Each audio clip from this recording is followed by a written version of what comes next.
Okay, I want to thank you for joining me for this live video that I'm doing on Facebook. I probably will upload this to my YouTube channel a little bit later on today, but for those of you that are able to join me live or by replay on Facebook, thanks for joining. And today I want to talk about the magical power of words. I want to talk about the power of words, something that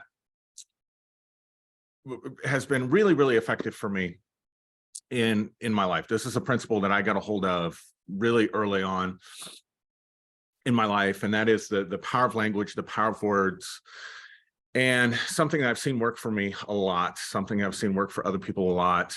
Some of what we're going to talk about does have research-based science behind it that supports how you can really change your life by changing the way you talk. By the power of your words. Now, the other interesting thing is I want to make this about consciousness. We've been talking about consciousness here on Facebook Live, and I want to make it about understanding that we are responsible for our own subjective universe, that we are responsible for our own subjective reality, that the only reality that really exists for any person that's out there is your subjective reality, your subjective experiences, what you've experienced in the past, what you're experiencing in the present moment, and what you will experience in the future. And someone else's reality, unless it intersects with yours, here's what I mean. Someone else's experience, what they experience as reality, unless it intersects with yours, you have no awareness of it. You have no consciousness of it whatsoever. If you think about all the strangers that are driving cars when you're going down the highway, you have no awareness whatsoever of what their lives, their conscious reality, subjective reality, or experience is like, and they don't know what yours is like. So at the end of the day, we're all responsible for our own world. We're all responsible in that sense for creating our own reality. So I just want to touch on how affirmations, the way that we talk, the way that we use our words, being aware of the way that we're talking, being aware of the way that we're using our words can impact us. The words that we think in and how we think with words and in words can affect our experience. It can absolutely change our experience. It can affect our reality, definitely on a subjective level. It can definitely help us to have more joy, more excitement, more positivity, less depression, less anxiety. I think I might already mention that one. By creating change in our subjective world, by examining and changing and being aware of the way that we speak. But then I want to take it further than that, and I want to suggest to you that it can also create change for us in our objective universe, in the world that's out there, and that it does have an important role to play in what people understand to be the law of attraction. Every magical system, we think about this, the idea of magic words, abracadabra, for example, is the idea of a magic word. And we have a tendency to think that that's probably a little bit childish. You know, like one of the things that I taught my kids was if they wanted something, okay, what's the magic word? Please, or pretty please with sugar on top, or whatever. And we say, you know, that's the magic word, or you know, open sesame, all this kind of stuff. And we have a tendency to think that it's childish thinking. Psychologists would call it magical thinking for sure, but there is a history to this in any magical tradition. So one of the things that I've done since leaving the pulpit and pastoring was examine other religions and other spiritual systems. And one of the things that I really was drawn to and interested in was magical systems, occult systems, everything from folk magic to Haitian magic to Wicca to ceremonial magic to Hermeticism. And when you look at these systems of magic, they all have words of power. Even shamanic traditions typically will have words of power that are encoded into their initiation. That's part of their initiation. That's part of the secret tradition that's passed down. And so we can either dismiss that all as the foolishness of ancient people, who I don't think were stupid, or we can look at this and say, maybe there's something to this. Maybe there's something to magic words. Maybe there's something to the power of words. Maybe there's something to affirmation. And maybe it's something that we should take seriously. And maybe it's something that we can do. Maybe it is the thing that we can do to really affect change in our subjective universe, in our experience, and make change in the objective world as well. There's a reason that in relationship to words, that it's called spelling. Because, when you're spelling a word, when you're creating a word, writing a word, you're spelling it. There's a reason it's called spelling, because words create spells. They absolutely do. So we can live under a spell based on the way that we think in words in our mind, and we can put others under a spell by the way we speak to them. Other people can put us under a spell by the way they speak to us. In fact, a lot of what happens in therapy is finding out what were the spells that people put on you when you were a child. What were the words that you heard over and over again about yourself? And it doesn't always have to be repetition. It can be repetition, something that a parent told you over and over again, or an authority figure. But all it takes really is one event that is emotionally significant for you, or emotionally painful for you, or we might call it traumatic for you, with information that goes with that event. And that information that oftentimes comes in the form of words becomes like a governing frame or a spell that rests and sits over your life. So people sit under a spell that says, I'm worthless. People sit under a spell that says, I'm inferior. Everybody else is better than me.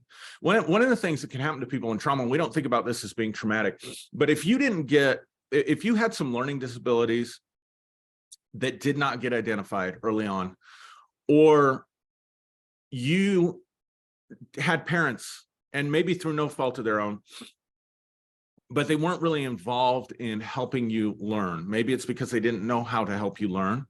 Maybe it's because they didn't have time because they were working jobs. Maybe, who knows the reason? But here's what I'm saying.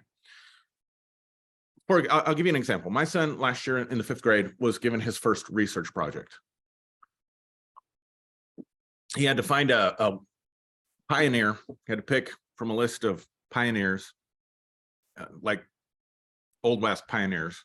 He picked Wild Bill Hickok and had to research them and write a report about their life, and then put together a poster board presentation, a PowerPoint presentation, some kind of a presentation that he would give orally in the class. So it was like his first major project. Now, having 3 college degrees and master's degree and all that stuff, I've done a lot of projects. And it's easy to sit there and assume that the teachers are helping them in school, or that he knows how to do it. So I decided to help him with this project, and I sat with him and had to do with him 100% of the project. I had to hold his hand the entire way. And I probably did more of the project than he did, from the perspective of trying to teach him, not from the perspective of trying to do it for him so he got a better grade, but trying to teach him how to put together a project like that and walking him through it step by step. And as a result, he got an A on that project. Now, if you've got someone else in school, in his class, whose parents didn't do that for them, or didn't have the time to sit down with them and walk them through that, and this kid ends up getting a C, and he looks over at my son who got an A, and let's say everybody else in the class just whizzed through it or something. So he's just noticing the ones that did better than him, the A's, the B's, the whatever. And all of a sudden he's looking around and he can feel like, how is everybody else in the world able to get this stuff and able to do this stuff, but somehow I'm not able to produce in the same way? And so then beliefs might begin to form about inferiority. Beliefs might begin to form about incompetency, the child's own inability. See, the child's not aware that, oh, he had a ton more help than what I had. but the child might come up with a thought of, I'm dumb. I'm not as good as other people. Other people are smarter than me. Other people are better than me. See, these are all words. I'm worthless. Other people are better than me. Nothing ever works out for me. Things always go wrong for me. People are smarter inherently. People just do better. Beliefs about myself, beliefs about the world, all that stuff starts getting formed. So, but those are all words. Now, the reason they become spells is because they become governing words over a person's life. So, for example, if a person believes that it's hard to be successful, they believe that things just don't work out for them, or that other people can do it more effectively, they could be listening to a motivational message, and that motivational message is not motivating them. That motivational message, in fact, is making them, is presenting to them all the beliefs that they have about themselves and success. So I can go to a Tony Robbins conference, or although Tony works on this stuff, so I don't want to pick on him, but you can come to an Aaron Tomlinson TED Talk and I can be trying to motivate you to be successful, to have hope, to have a better life, whatever the case may be. But it could bring up for you all of these mental frames that are in words, affirmations, really. I'm worthless. I can't be successful. I'm dumb. I don't have the same ability, and all that kind of stuff. You see what I'm saying? So, sorry, I got a text. I wanted to check on that. And I just kind of lost my train of thought. Oh yeah, so I'm living under these spells. Well, then these become narratives.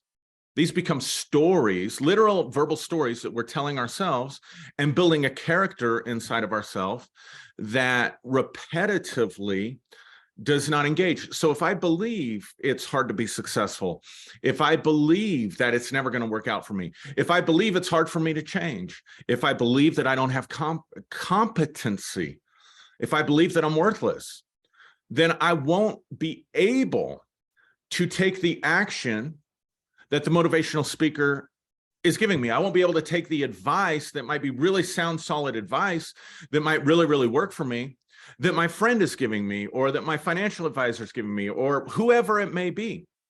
Because at the end of the day, those words of motivation, those words of success, that word of counsel and advice that I'm getting from somebody, it doesn't contain the same power as the words that I heard when I was a child, or the words that I've been repeating to myself over and over again, or the spells that I'm under. So really good self-change and even good psychotherapy says, okay, let's look at what are the spells that you're living under.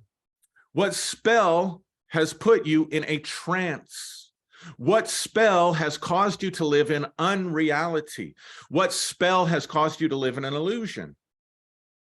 It's quite possible, using the illustration with my son, it's quite possible that other students in the class, in fact, I'm sure they are, that there are other students in the class who are every bit as intelligent as he is, and some that are more intelligent than he is.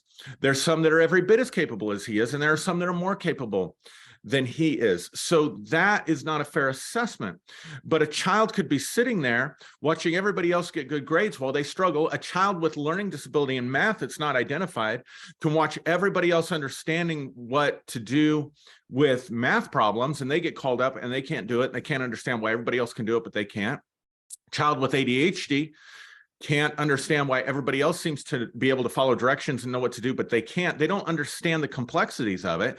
So they take that one moment, they begin to build a narrative about their own abilities, about their own intelligence, about their own self-value. But none of it's real. None of it's true. But all of it is words. All of it is affirmations.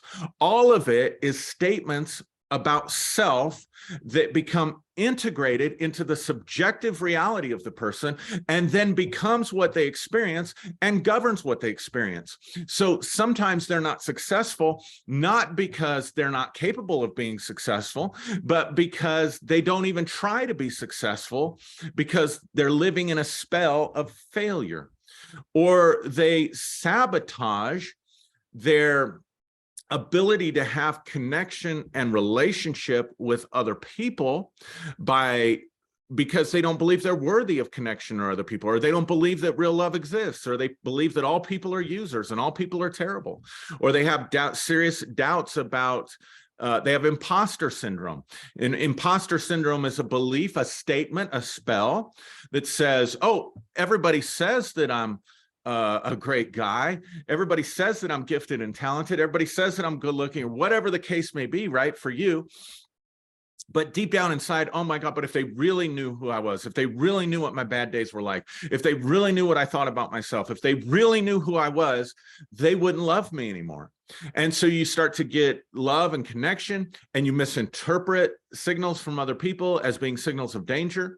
You misinterpret situations, or you become so anxious about love and connection that you walk away from a person or abandon a person before they have a chance to abandon you. I'm so afraid they're going to leave that I'm going to leave them. So I'm in control at least. I'm the one that made the decision at least. Or you do something that sabotages your own success when you're on the verge of success. You sabotage a relationship when the relationship could be healthy for you and good for you. You don't get the love and connection. And see, none of this is real. None of this is real. None of this exists in the external world. Again, to stress, if you have a learning disability, or had a learning disability, or had ADHD, or heck, just had a bad day when they were explaining a key component of an algebraic equation to you when you were in 3rd grade now, I think. I don't know. I didn't learn algebra I didn't learn algebra. But I didn't start to get taught algebra until like as a freshman in high school. Now, you know, the stuff they're learning. But you get my point. You had a bad day. And so the objective truth is not that you couldn't understand it. The objective truth is not that you couldn't learn it. Maybe they didn't cater to your learning style. Who knows? My point is, the reality of it doesn't exist out there in the objective world. The reality, the only place it exists is inside your own mind. You're under that spell of I'm worthless. And with that spell, with those words, I'm worthless, comes feelings of worthlessness, comes movies, mind movies, and the imagination of worthlessness, a highlight reel of memories running through my brain of the times that I felt worthless, or that I had an experience that confirmed my own belief about the experience, that then lends support to my experience that I'm worthless. But none of this exists out there. None of this exists in the world out there. None of it literally is real in the sense that it's happening out there in objective reality. The only reality that it has is the reality and the power that I'm giving it through the trance that I'm living in and the spell that I'm under. So again, change and transformation and good therapy is finding out what spell were you put under, and then let's break that spell and let's put you in a different spell. Because at the end of the day, you can't get away from spells. You can't get away from spells. You can't get away from internal narratives. You can't get away from your internal self-talk. The question really is what is that spell producing for you? Is that spell producing the magic for you in your life and in your experience that you want to have? Or is that spell producing for you pain and sorrow and failure and disappointment and all that stuff? Now, the really good news is that you don't necessarily have to go back and undo every negative spell that's been put on you in your life. You don't have to find every time you had a bad day at school. You can just look at your present reality. You can just listen to your self-talk. You can look at the movies. Just pay attention on the inside. Be present to what's happening within you. Be present to the thoughts that are in your mind, and realize that none of it's real out there. All of it's only real in here, but you can absolutely change it. You can change it by, number one, finding what those words are and undoing them. I'm worthless. I can't do this. Nothing ever works out for me. The world is a horrible place. People are terrible in general, whatever your beliefs are, whatever those words are, whatever feels down here, like you got a feeling down here of just inferiority. If that feeling down there had a voice, what would it say? What would it be saying to you? You suck. So, or I suck, or whatever the case may be. Like that's what that's saying to me, right? So I bring that to the surface and I realize that's just a spell. And I can challenge that. I can break those thoughts and I can challenge them. I can say that has no existence. That's not true. Like challenging negative beliefs and negative statements, figuring out ways to undo that spell. Do I really suck? What do I suck at? How do I know that I suck? Am I really worthless? What worthless compared to what? Worthless compared to whom? Who told me that I was worthless? How do I know that I'm worthless? Am I always worthless in every situation? See, I just start questioning that, and pretty soon I can begin to break that down. But you're just going to have to find something that works for you. You may find a good coach or a good life coach or a good therapist or even just a good friend and start this exercise where you just begin to undo and unwind some of those negative beliefs and statements that you've been saying to yourself or breaking those spells. But you don't even have to do that, because the flip side to this, and I want to stress this again, you cannot get away from this principle. You're always going to be creating spells. You're either going to be creating spells that bind you, or you're going to be creating spells. You're going to be creating spells that bind you, or you're going to be creating spells that limit you. You're going to be creating spells that make your experience miserable, or you're going to create spells that enhance your life. You're going to create spells that work for you. You're going to create spells that enrich your experience. At the end of the day, you're the mage, you're the magician over your own life. And the power to create spells over your life is in the power of your words. And so what I'm encouraging you to do and inviting you to do in this video is to become your own magician, own the magical part of you, own the mage or magician or shaman or witch or whatever works for you on the inside of you, and begin to spell your own life, begin to work your own magical spells that will work for you. And the best way to begin to do that, the simplest way to begin to do that, is positive affirmations. Now, these are all over the internet. You can Google positive affirmations and you can get lists and lists and lists of positive affirmations. But that's okay. There's nothing wrong with that. But I want to encourage you to create your own magic, to make your own magic, to find your own affirmation, your own spell that you want to create. So let's say that you want to create a spell for well-being. I just want to have well-being in my life. Well, what does well-being look like for you? Because it's going to be different for everybody.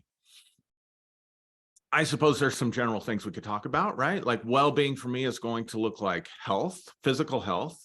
So if I've got something in my body that's caused, or a habit or a behavior that's causing me to be unhealthy, then I might want to address that. So I might want to put health in my spell, something about health. For me, mental well-being, feeling good, and feeling good involves having pleasurable experiences. So I might want to put something about pleasure or pleasurable experiences into my affirmation. So I want to find out what ingredients I'm putting in my spell, right? So I want to put physical health, I want to put mental health, and I want to put feeling good and having pleasurable experiences. I want all that to be a component of my spell, my affirmation. And then I want to put it in the positive, not the negative. So I'd never want to have my affirmation what I don't want.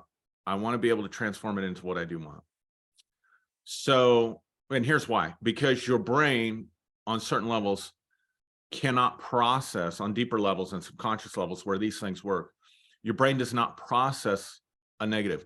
It does not process a negation. In other words, if I were to tell you, don't think about a purple elephant, I don't want you to think about a purple elephant right now.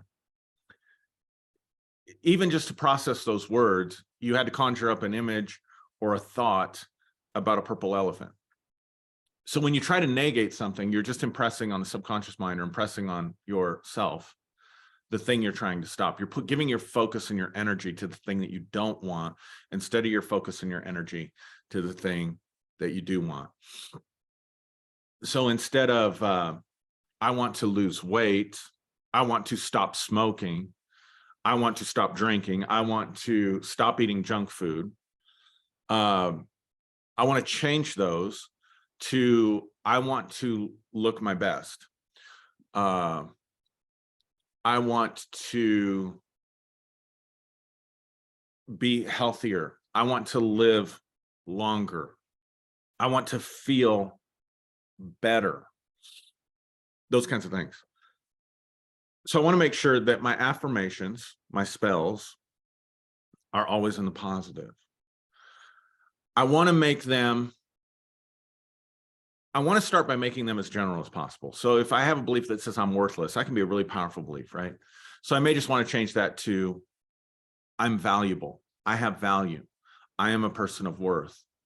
And I want to work on that by saying that out loud to myself over and over and over again. Repetition. I'm building a different pathways and patterns in my brain and in my mind. Doing a new spell. Then I want to put it like self-beliefs are really powerful. So I want to attach myself to it. I want to start usually with I am, because that's a being word. It's not a doing word. What I mean by that is it really affects you at the level of understanding who you are, at the level of your identity, at the level of your isness. I am is an is word, right? For those of you that are into certain spiritual pathways, I am is the name of God or the presence of the divine within you, whatever, however you understand that. But so I am, and I want to put it in the present tense, and I'm going to come back to this in a minute. And that's where I'll quit. So by putting it in the present tense. So let's come back to my spell for well-being. So I am taking the right steps to enhance my physical health. I am feeling good about myself, enjoying my life, and creating many pleasurable experiences for myself and others with great ease. That's the example of a longer affirmation. There's the shorter affirmations. I'm valuable. I am capable. I can do this. I've got this. Those are incredibly powerful. But sitting down and really working through, what is it that I really want to have? And putting together a nice little spell that's one really long run-on sentence, or like I just did, or 2 or 3 sentences, really putting the ingredients in there, really getting the languaging right with it, meaning that you're stating it in the positive, you're stating it in the present tense, you're making it specific, but not so specific that it's unlikely to happen because the odds are just too crazy. Like, I want to have material wealth is pretty general. It's not as general as I want as money comes to me. Because that maybe just means I find a quarter or a penny or a nickel every day, right? So wealth is a little bit more specific, but wealth is relevant to every person. So maybe it is, I want to increase my wealth by 25%. Maybe that's getting a little bit more specific. I want someone to give me $10 million. Good luck with that. For one thing, that's not in someone else's power. So this is something else I want to say about affirmations. Positive, present tense, vaguely specific or generally specific, but also something that, as a general rule, is under your power. I'm doing everything in my power to enhance my physical health, my mental and emotional well-being, and to create positive and pleasurable experiences for myself and others, and I'm doing it with ease. And then embed that, work that spell, work with that spell, feel it. And this is why creating your own magic is so important, because you have to be able to feel it. If it's not affecting you at an emotional level in either a positive or negative way, it's not a spell. It's not powerful enough. It has to have the power to affect you either positively or negatively for it to be a spell. And what we want to do is help you create a positive spell. I'll do some more on this where I'll walk through this. I'm just kind of doing a general introduction to this, and then I'll come back and maybe walk through it more specifically. But lastly, and importantly, even though your spell is for something in the future, I'm trying to create change. If I'm trying to create any kind of change, then I don't have the change right now. If I had the change right now, I would need to change it. But here's the funny thing about creating change. The future does not exist. The future does not exist yet.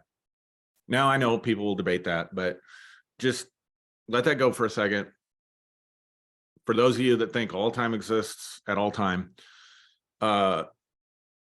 you haven't experienced it yet. So you want to take what you're wanting for the future and bring it into the present, and feeling that in the now is super important. Right now, I am doing everything in my power to enhance my physical health, my mental well-being, and to create positive and pleasurable experiences for myself and others with great ease. Right now, I have that. Right now, I am worthy. Right now, I'm creating change. Right now, how about this? Let's close with this. Right now, I'm taking the reins of my own life. Right now, I am becoming the magician over my own life. Right now, I am determining what spells I will live under and what spells I won't live under.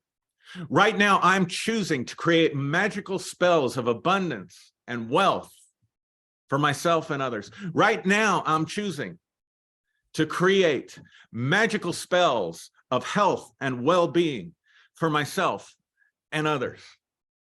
Right now, I'm creating a life that I enjoy. Right now, I'm working towards creating a life that I will enjoy. Right now, I'm working towards creating a world that other people want to belong to. Can you feel that? Can you feel how powerful that is? Just making those affirmations. Right now, I'm becoming the magician of my own life. Right now, I'm choosing what spells I will allow to govern my life and what spells I will not allow to govern my life. Right now, I'm creating magic that's producing abundance for myself and for others. Right now, I'm creating wealth for myself and for others. Right now, I'm creating health and well-being for myself and for others, because I am the magician over my own life. And my words have power. My words have the power to change my world. My words have the power to affect change that's positive and to the benefit of other people in the world. Just start making affirmations like that. Can you feel that? Can you feel that if you're doing that with me? I hope you can. Hey, thank you so much for joining me for this video. I hope it's been helpful for you. I hope it's been productive for you. If I'm going to post this on my YouTube channel, so if you watch this and this brought value to you and you don't want to miss another video, I know it's been a while since I put those up, but go ahead and click the subscribe and the you know all the buttons to smash, I'm sure. And please comment on the YouTube video for the algorithm, comment on Facebook for the algorithm. And if you are watching this and you're not on my YouTube channel, you're seeing this on another platform, or you're hearing this on my podcast, go to my YouTube channel, Aaron R. Tomlinson. Just type it in, Aaron R. Tomlinson, Tomlinson, and please subscribe, watch some of the videos, like the videos, and help me get this information out because I think it's so helpful. I think it's so practical. Help me get this information out to other people. All right. God bless you. Have a wonderful, wonderful rest of your day, whatever time it is for you, morning, afternoon, evening, late at night. I hope it's great. Thanks for watching.